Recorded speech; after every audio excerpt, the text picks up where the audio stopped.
Wala daw tawagan ng pulis. Akala niya banat niya ay hard. Hindi ba siya yung palagi nagtatawag ng guard? Tapos, bawal daw ako mangbanta dito. Puta, ang weak naman ng lait mo. Huwag daw dalhin yung bugbugan sa flip top. Ba't ganun yung angle mo?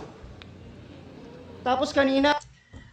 Yung unang binanat ni Saint Ice, yung, di ba ikaw yung lagi nagtatawag ng guard, wala lang masyadong nakakuha. Pero dun sa mga, kung napapanood nyo yung mga dati pang laban ni Katana, lagi niyang linya yon, guard may baliw dito, ganun yata sinasabi niya. Pero hindi masyadong nakuha ng karamihan dyan sa live siguro, dahil hindi naman lahat nakasubaybay kay Katana mula umpisa, no? Pero ako, naririnig ko yung mga ganong lines ni Katana before. Kasi pinapanood ko na si Katana dati pa sa Motus, ganyan. Hindi ko lang alam sa mga ibang liga.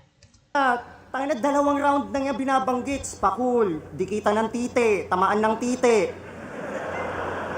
May gusto ka ba i-amin? Tapos yung ender niya no round 1, sanay daw si Hades sa ilalim.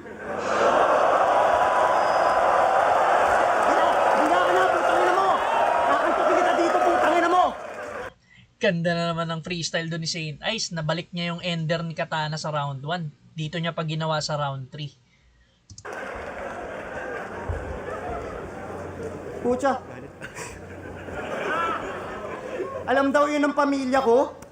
Well, siguro, pero alam yun ng yung jowa. Yung music video daw namin sa Subdivision, oo, gago kami pinakatigasin na HOA, bitch.